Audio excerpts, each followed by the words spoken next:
시청자 여러분 안녕하십니까? 뉴스온 시작합니다. 전국의 아파트 공시 가격이 큰 폭으로 올랐습니다. 마포구가 해빙기 대비 공사장 등에 대한 안전점검에 돌입합니다. 대전시가 2022년 청소년 문화예술 관람 지원 사업을 확대 운영합니다. 평창군 농업기술센터에서 농업용 드론 활용 교육을 실시합니다.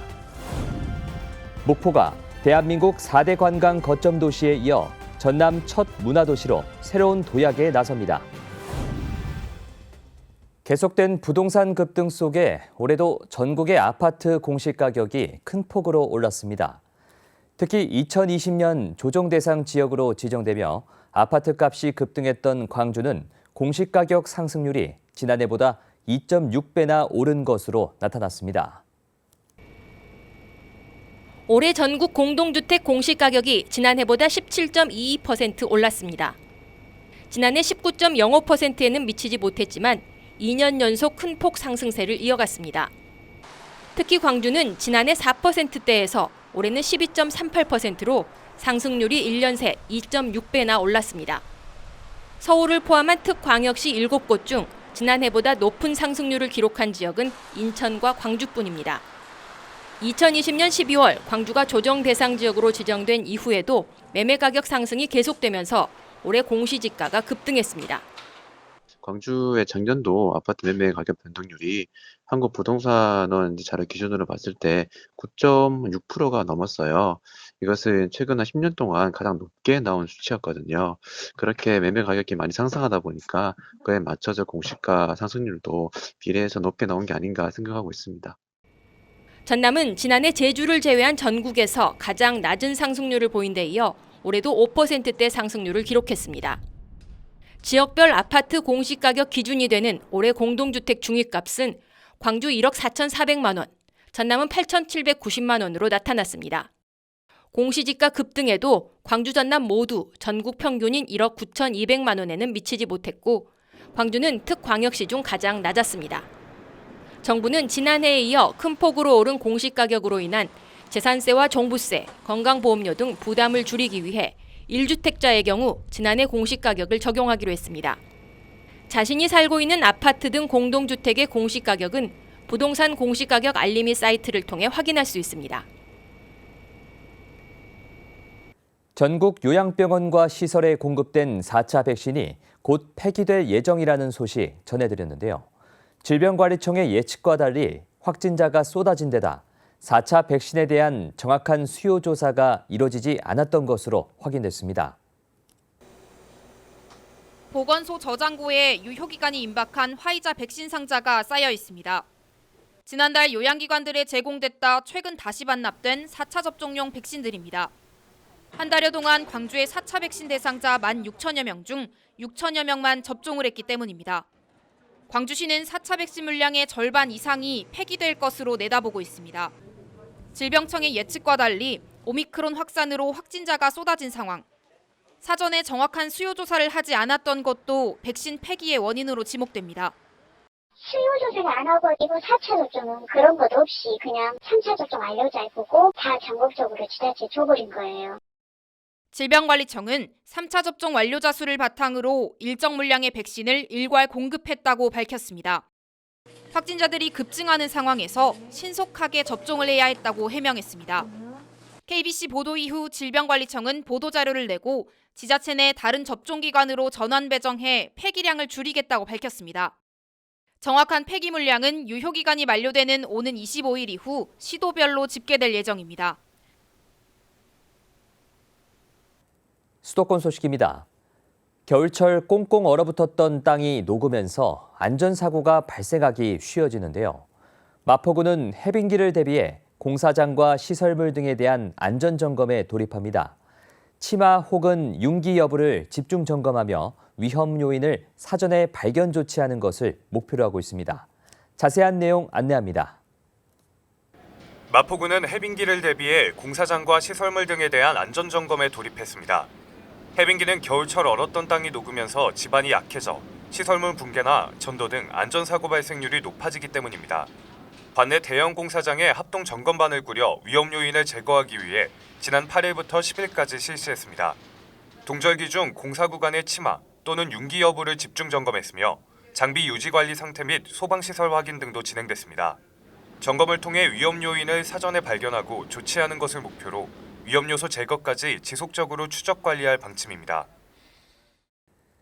마포구는 지역 내 개별 주택 가격과 개별 공시지가에 대한 열람 및 의견 접수를 받습니다. 공시가격은 각종 세금 부과 기준으로 활용되는 중요한 사항인데요. 비대면 방식 등 다양한 창구를 통해 기간 내 확인하고 필요시 의견 제출에 적극 참여하시기 바랍니다. 마포구는 올해 1월 1일 기준 지역 내 개별 주택 가격과 개별 공시지가에 대한 열람 및 의견 접수를 오는 22일부터 4월 11일까지 진행합니다. 개별 주택 가격 열람은 구청 세무1과 또는 동주민센터에서, 개별 공시지가 열람은 마포구청 부동산 정보과 또는 동주민센터에서 가능합니다. 열람한 사항에 의견이 있는 당해 주택의 소유자나 이해관계자는 개별 주택 가격의 경우 세무1과로, 개별 공시지가는 부동산 정보과로 의견서를 제출할 수 있습니다. 제출 방법은 세무1과, 부동산 정보과 또는 동주민센터를 방문해 제출하거나 일사편리 부동산 통합 민원 사이트에서 온라인으로 의견서를 작성하고 제출할 수 있습니다. 광역시 소식입니다. 학업에 지친 청소년들에게 비타민과 같은 활력을 전해주는 정책이죠. 대전시가 2022년 청소년 문화예술 관람 지원 사업을 확대 운영합니다. 대전시가 관내 청소년들의 예술적 감수성과 올바른 인성 함양을 위해 전국 최초로 시행하는 학생문화예술관람 지원 사업을 본격 추진합니다. 특히 올해는 지난해 시범 운영 성과를 기반으로 지원 대상을 중학생에서 고등학생까지 확대했으며 사업비를 12억 원에서 21억 원으로 증액하고 공연 전시장도 추가 확보할 계획입니다. 또한 청소년들에게 1인 2만 포인트의 문화예술 관람비를 기본으로 지원하되 사업비 소요 상황에 따라 재희망자에 한해 추가 지급할 예정이며 통합 운영 시스템 아트키움 운영, 금융기관 연계, 콜 상담 활용, 빅데이터 분석, 모니터링 강화 등을 추진해 사업 효과를 높일 계획입니다. 한편 현재 사업 수행기관인 대전문화재단에서 아트키움 홈페이지를 통해 예술단체의 관람 참여 작품 공모와 청소년 관람 포인트 지급을 추진 중입니다. 대전시가 매년 10개 기업을 선발하고 맞춤형 밀착 지원을 통해 글로벌 시장 진출과 성장을 돕는 지역 유니콘 기업 육성을 본격 추진합니다. 대전시가 사이언스 콤플렉스 타워동 20층에서 허태정 대전시장과 이진숙 충남대 총장, 관련 전문가 등 50여 명이 참석한 가운데 D-유니콘 육성 선포식을 개최했습니다. D-유니콘 육성 선포식은 지역 유망 벤처 창업 기업을 글로벌 유니콘 기업으로 육성하기 위한 대전시의 계획을 시민들에게 알리고 지역의 역량을 하나로 모으기 위해 마련됐습니다. 이날 대전시는 지역 내 성장 가능성이 높은 유망 기업을 선별하고 집중적인 지원을 통해 스케일업과 글로벌 시장 진출을 지원하는 D-유니콘 프로젝트를 발표했으며 2022년부터 지역 유니콘 기업 육성을 위한 정책을 본격 추진한다고 선포했습니다. 한편 유니콘 기업은 기업 가치 1조 원 이상, 업력 10년 이내의 비상장 벤처기업으로 전 세계 900여 개의 유니콘 기업이 일자리 창출 등 경제 성장에 기여하고 있습니다. 청년 일자리 창출은 물론 원도심 지역경제 활성화에 기여할 것으로 기대되는 도시명 산업지원 플랫폼이 문을 열었습니다. 대전시가 동고중동 인쇄거리에 원도심 경제활동의 거점 역할을 수행할 도심형 산업지원 플랫폼을 개소하고 본격적인 운영을 시작합니다. 이번에 문을 연 도심형 산업지원 플랫폼은 원도심의 지역산업 인프라를 활용한 고부가가치 산업 도입 지원과 지역 자생력 증대를 위해 기획됐으며 지하 2층, 지상 5층 규모의 플랫폼동과 지하 1층, 지상 6층 규모의 주차장동으로 조성됐습니다. 또한 대전시는 플랫폼동에 인쇄협업공장, 인쇄박물관, 인쇄기획사무실을 마련해 인쇄산업 육성을 위한 거점 공간으로 활용하고 더불어 뷰티케어 운영지원실, 웹툰 운영 사무실 등을 운영해 4차 도심형 산업의 창업 거점으로 만들어 나갈 계획입니다. 한편 인쇄특화거리는 서울, 대구와 함께 우리나라 인쇄산업의 3대 축을 이루고 있으며 약 750여 개의 인쇄소가 영업 중으로 그동안 원도심 활성화에 큰 기여를 해왔습니다. 인공지능 중심 도시 광주에서 사업을 하려는 기업들의 광주 행렬이 올해도 계속되고 있습니다. 광주시는 23일 AI 창업 캠프 1호점에서 렉스소프트, B2N, 인디프로그 등 헬스케어와 데이터, 코딩 등을 전문으로 하는 인공지능 기업 10개사와 업무 협약을 체결했습니다. 광주의 크나큰 고용 창출과 그다음에 인공지능형으로 지금 묶어져 있는 이런 산업 클러스터의 글로벌 확장과 그다음에 글로벌 진출에 있어서 선도적인 기업으로 꼭 발전할 수 있도록 노력하겠습니다. 업무 협약을 통해 기업들은 인공지능 기술 개발 및 사업화 추진과 기술 정책 자문에 협력하고 광주에 법인 또는 지역사무소를 설립해 신규 일자리 창출, 전문 인력 양성에 힘쓸 것을 약속했습니다. 광주시는 AI 산업 생태계 조성을 위해 다양한 기업 지원 프로그램 개발과 기업 홍보에 힘쓸 예정이며 광주에 자리 잡은 기업들이 계속 머물 수 있는 방안 등을 마련할 방침입니다. 민간공원 조성 사업을 추진하고 있는 광주시가 민간 자본을 투입해 도시공원을 2024년까지 시민휴식처로 조성합니다. 광주시는 23일 AI 창업 캠프 1호점에서 렉스소프트, B2N, 인디프로그 등 헬스케어와 데이터, 코딩 등을 전문으로 하는 인공지능 기업 10개사와 업무 협약을 체결했습니다.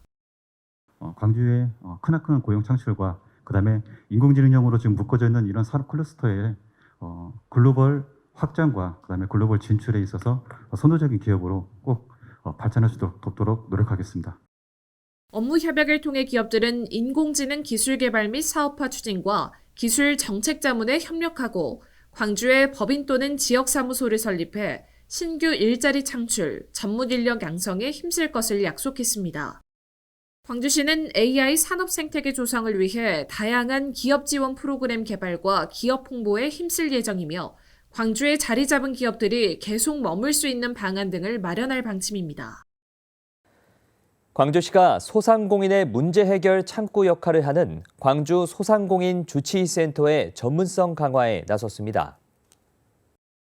광주시가 지난해 10월부터 재단법인 광주경제고용진흥원에 설치 운영 중인 광주 소상공인 주치의센터는 소상공인의 안정적인 경영 환경 조성을 위해 관련 지원 정책을 안내해왔습니다.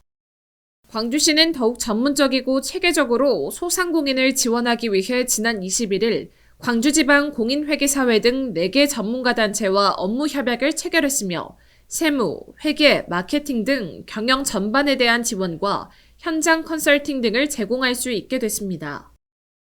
코로나19로 많은 소상공인들이 어려움을 겪고 있습니다. 따라서 우리 시는 전문가들의 분야별 컨설팅과 정보 제공으로 소상공인들에게 실질적인 도움이 될 수 있도록 이번 협약을 추진했습니다.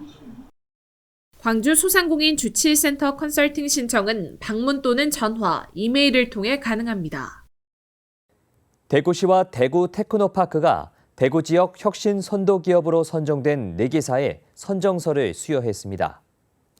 지역 혁신 선도 기업 100은 혁신 역량과 성장 가능성을 보유한 유망 기업을 발굴해 지역에 일자리를 창출하고 지역 주력 산업을 견인하는 핵심 기업으로 육성하기 위해 추진하는 사업입니다. 이번에 선정된 4개사는 2020년 평균 매출액 259억 원, 고용 190명, 수출 비중 34.6% 수준으로 최근 3년간 연평균 매출 성장률이 8.76% 높은 성장세를 보이는 기업들입니다. 대구시는 지역혁신 선도기업 100사업을 통해 올해 중 8개 사 발굴을 목표로 이번 상반기 4개사를 우선 선정했고 하반기에 4개사를 추가 선정할 계획입니다. 권영진 시장이 대선 공약 이행계획 보고회를 열어 구체적 실행 방안 마련과 전략적 대응을 지시하는 등 새 정부 국정과제 반영에 총력을 기울입니다. 권영진 대구시장은 22일 대선 공약 이행계획 보고회를 열어 16개 공약 사업의 국정과제화를 위한 정부 정책과의 연계성과 이행 필요사항 등을 점검하고 구체적 실행 방안을 마련해 대응토록 지시했습니다. 특히 구체적 실행 방안으로 사업 초기 연도부터 조속한 국비 반영과 법 개정, 예타 면제 사항 등 지금까지 진행된 사업에 대해 보다 꼼꼼하게 세부 전략을 세우라고 주문했습니다. 지역 공약 이행을 위해 인수위 동향 파악과 지역 인적 자원을 활용해 인수위원과 긴밀하게 소통할 수 있는 채널도 확보해 협조와 이해를 구하는 노력들이 필요하다고 덧붙였습니다. 이와 함께 인수위 업무 보고에 대구 공약이 긍정적인 검토가 이루어지도록 전방위적으로 정부 부처를 설득할 것을 재차 주문했습니다. 대구시가 외국인 환자 유치 우수기관으로 선정된 선도 의료기관 지정서 수여식을 갖고 해외 의료 관광객 3만 명 회복을 위해 나섰습니다.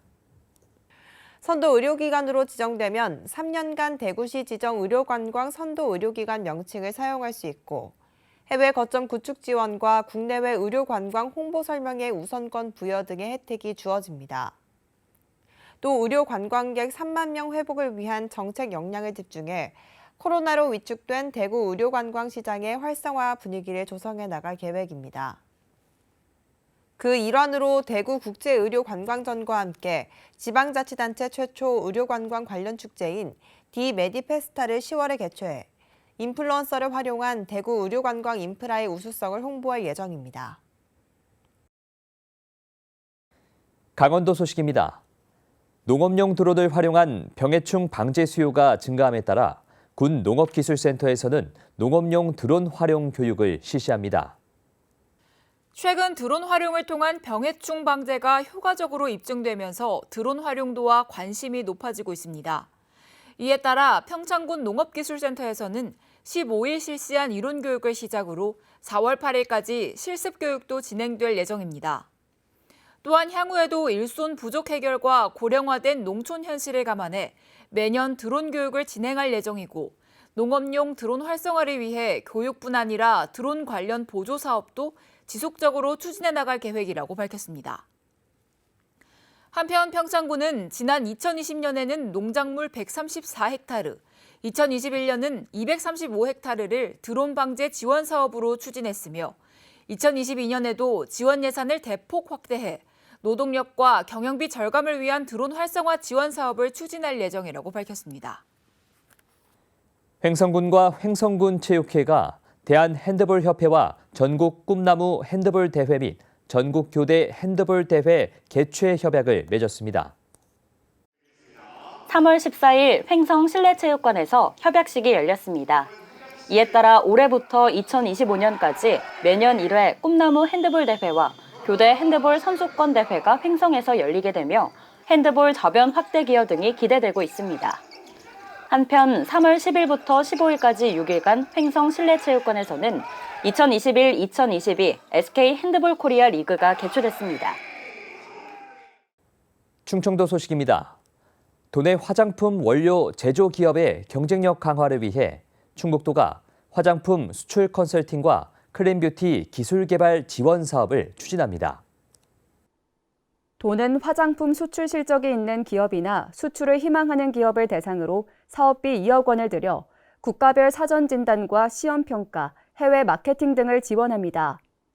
아울러 클린뷰티 화장품 시장 트렌드에 대응하기 위해 올해부터 3년간 3억 원을 투입해 화장품 개발 전문가 컨설팅과 시제품 제작도 지원합니다.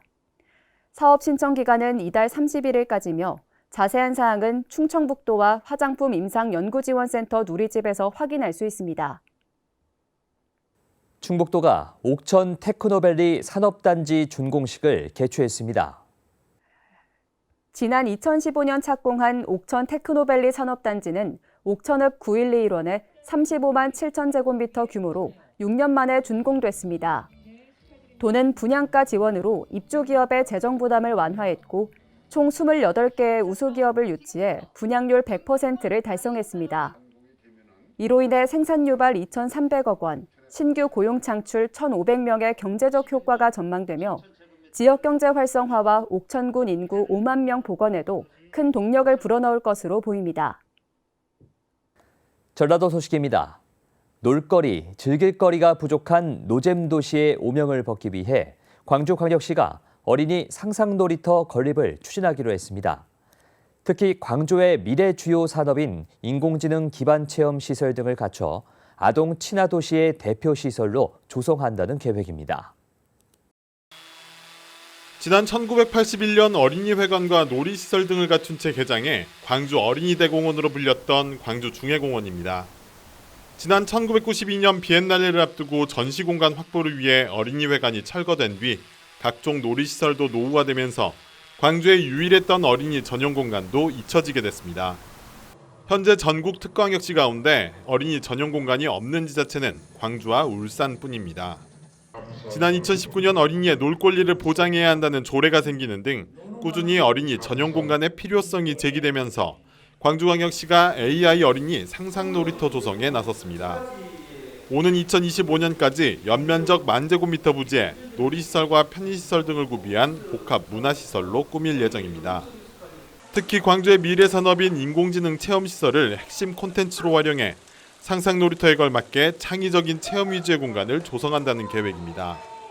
어떤 경험과 기억을 가지게 될 것인가, 이게 지금 굉장히 중요한 포인트가 된다고 생각을 하고, 어떤 어린이 정책을 출산에서 이제는 아동의 삶의 질로 옮기려는 그런 어떤 전환점, 또 시작점에 있는 연구인 것 같아요.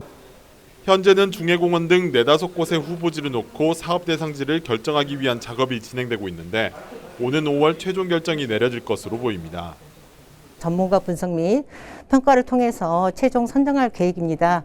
그래서 5월 초쯤에 발표할 계획이고요. 12세 이하의 인구 비율이 11.1%로 전국 7대 특광역시 가운데 두 번째인 광주광역시. 유니세프 아동 친화 도시라는 이름에 걸맞는 어린이 전용 공간이 만들어질지 기대됩니다. 목포가 대한민국 4대 관광 거점 도시에 이어 전남 첫 문화도시로 새로운 도약에 나섭니다. 개항장으로 일제수탈의 아픈 역사와 근현대 문화, 대중가요 등 풍부한 문화적 자산을 토대로 문화와 관광이 어우러진 제2의 개항을 꿈꾸고 있습니다. 1897년 일제시대 개항장으로 3대양 6대 도시의 명성을 떨쳤던 목포. 동양 척식 주식회사와 일본 영사관 등 암울했던 역사의 발자취를 간직한 목포는 근대 문화의 산실로 불립니다. 근대 건축물과 일본식 가옥 등이 자리 잡은 원도심은 전국에서 처음으로 공간 문화재로 지정됐습니다. 한국 극예술의 선구자로 꼽히는 김우진과 차범석, 최초의 여성 장편 소설가 박화성 등을 배출하며 근대 문학의 산파 역할도 했습니다.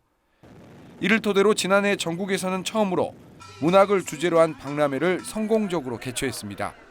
예술인들이 정말 기대가 너무나 많고 앞으로 예양목포를 키워나가는데 우리 예술인도 많은 힘과 또 용기를 갖고 열심히 해나가겠습니다.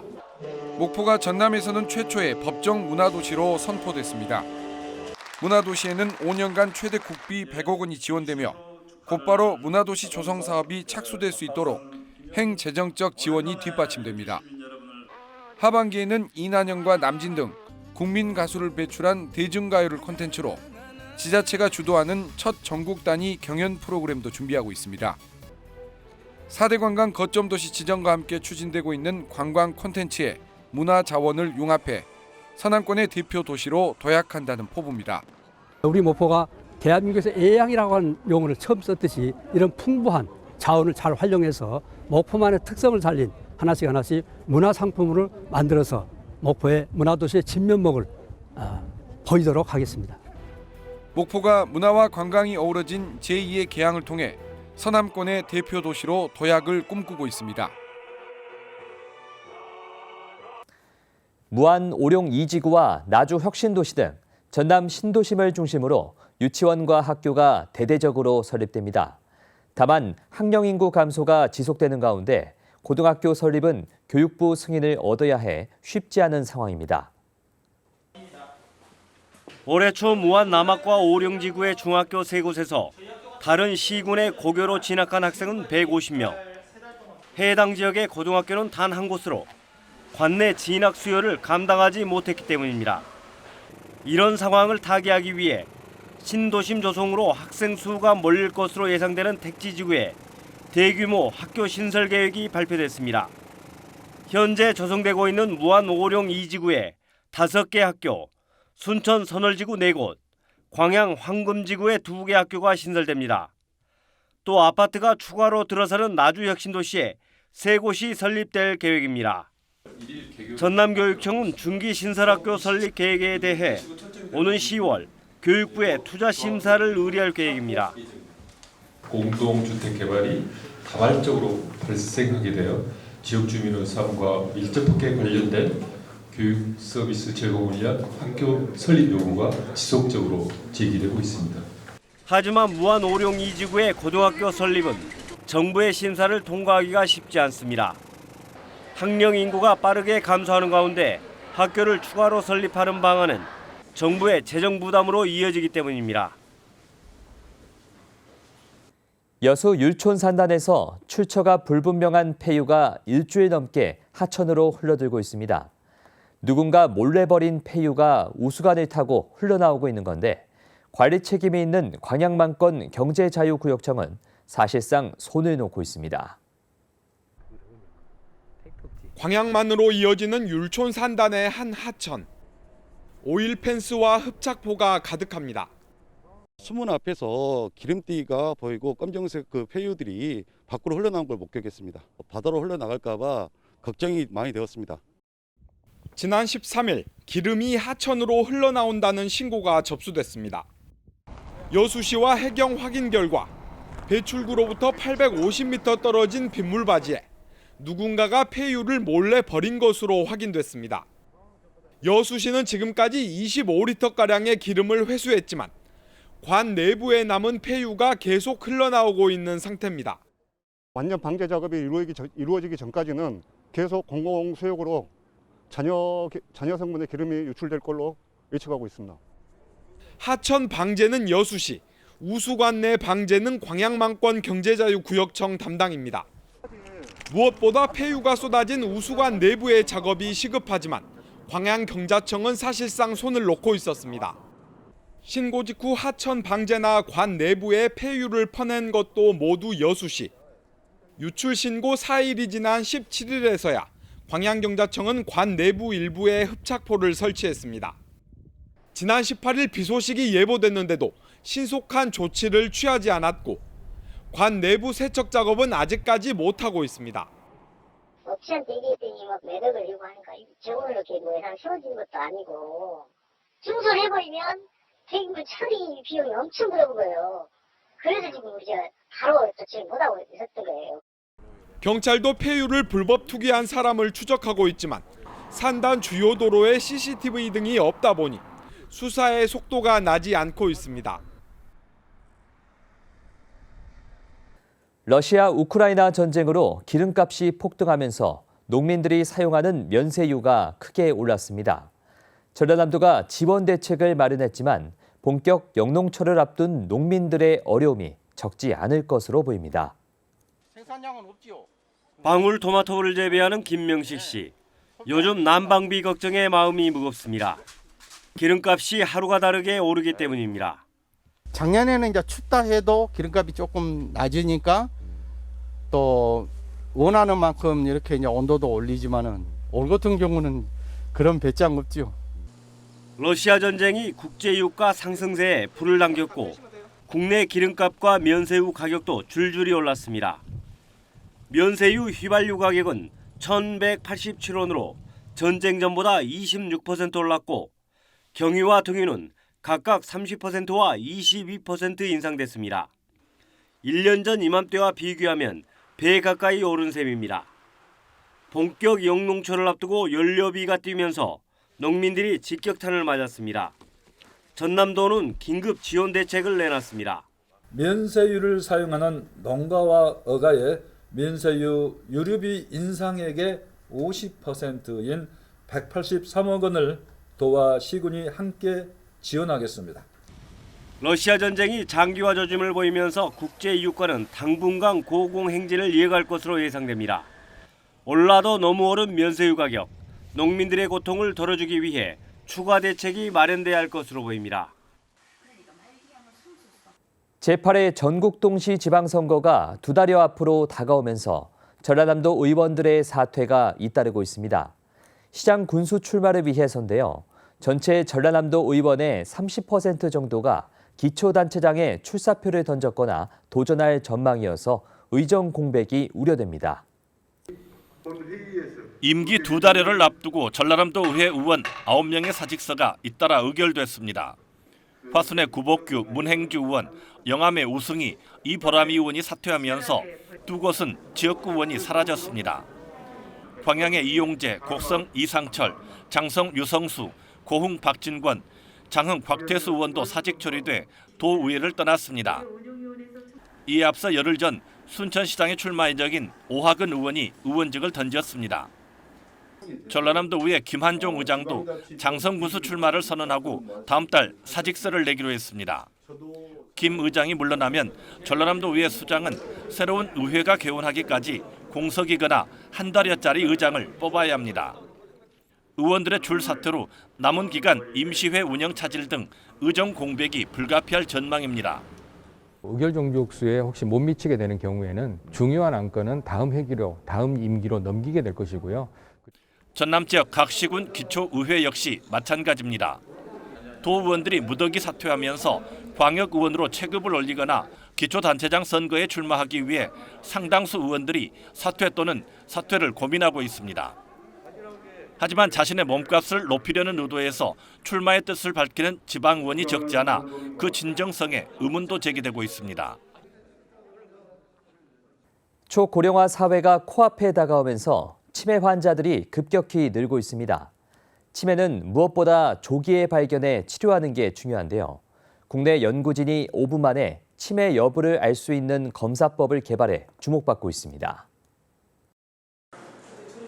전남의 65세 이상 노인 인구 비율은 24.4%로 전국 1위입니다. 광주에서도 고령 인구가 증가하면서 치매 검사 수요가 크게 늘고 있지만 정확한 진단까지는 일주일 넘게 시간이 걸립니다. 치매 안심센터에서 인지능력 검사를 받은 뒤 병원에서 또 정밀 검사를 받아야 하기 때문입니다. 보통 1, 2주 정도 소요되고요. 더 이상 소요되는 경우도 있어요. 근데 더 빨리 안 되냐 이렇게 물어보시는 분들도 있는데 정확한 진단에 오랜 시간이 걸리다 보니 검사자들의 불안감도 높아질 수밖에 없습니다. 치매 검사를 하면 기다리는 시간이 너무 길어서 불편해요. 좀 빨리 결과를 봤으면 좋겠어요.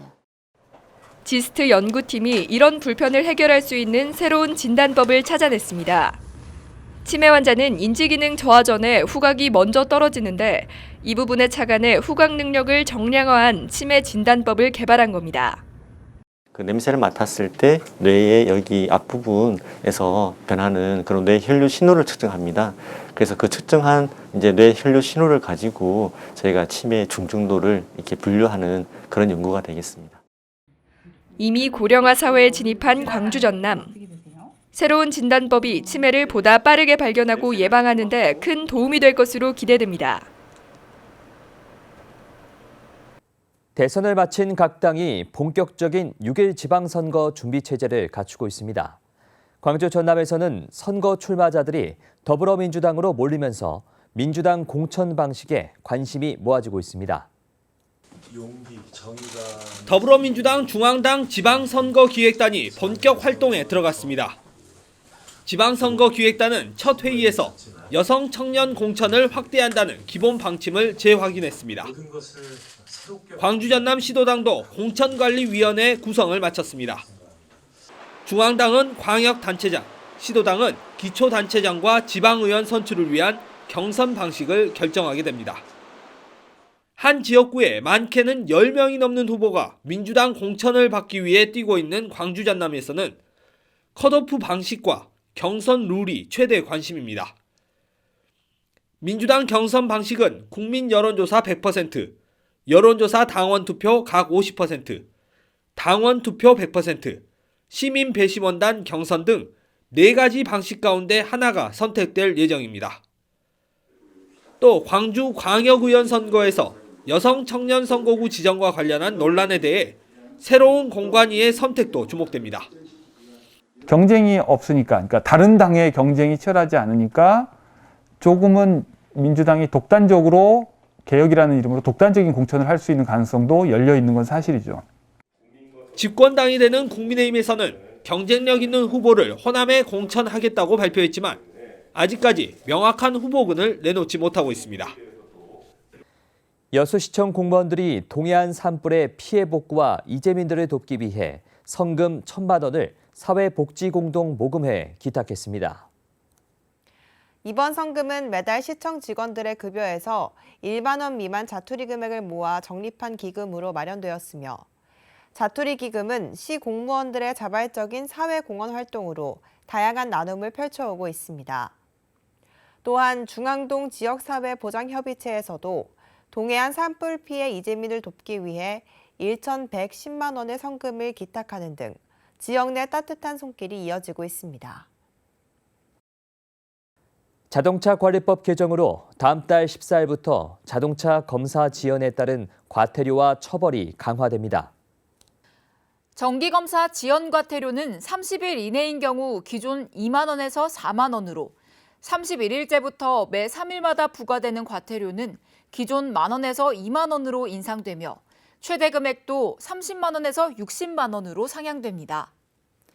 또 1년간 검사를 받지 않는 경우 기존 번호판 영치에서 운행정지 명령 등으로 행정조치가 강화되고 위반할 경우는 직권말소와 함께 최고 1,000만 원 이하의 벌금 또는 1년 이하의 징역형을 받을 수 있습니다.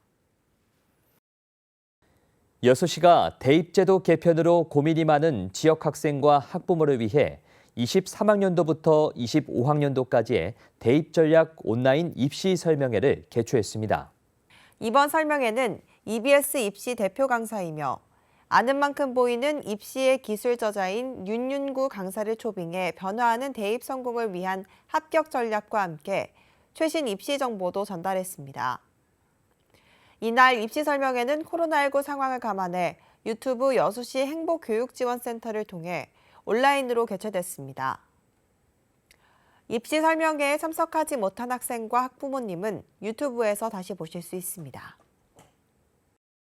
사건 사고 소식입니다. 남양주 일패동 물품 보관 창고에서 화재가 발생했습니다. 다행히 인명피해는 없었으나 창고와 생활용품 등이 소실됐습니다. 3월 23일 오전 8시경 남양주시 일패동 물품 보관 창고 건물에서 화재가 발생했습니다. 선착대 도착 시 건물 내부 및 외부에서 불길이 치솟고 있었고 인근 건물로 연소 확대가 우려돼 신속히 수관 전개 후 방수 실시했다고 밝혔습니다. 이어 후착대도 도착해 진압 활동을 실시했다고 전했습니다. 화재 원인은 조사 중으로 추가 조사를 통해 정확한 화재 원인을 규명할 계획입니다.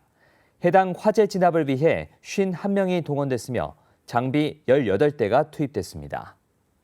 안성시 금광면 옥정리 평택제천 부근에서 차량 화재가 발생했습니다. 지난 23일 안성시 금광면 옥정리 평택제천 상행선 방향에서 2.5톤 트럭과 승용차의 충돌 사고가 발생했습니다. 제천에서 평택 가는 방향 47km 부근에서 발생했으며 엔진 부위에서 화재가 났고 차량이 파손됐습니다.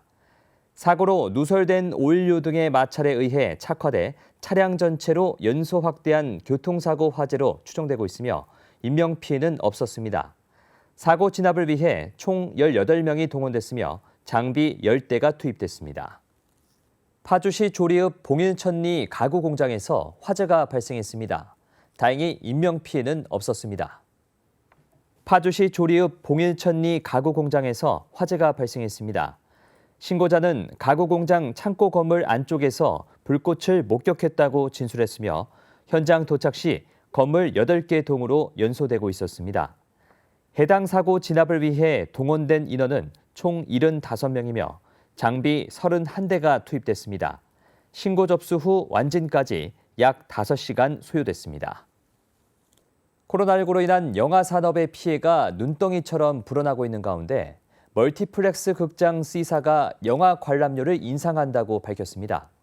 2D 영화 관람료는 1,000원이 올라 주중에는 14,000원, 주말에는 15,000원으로 조정된다고 하니 참고하시기 바랍니다. 이상으로 뉴스 오늘 마칩니다. 시청해주신 여러분 고맙습니다.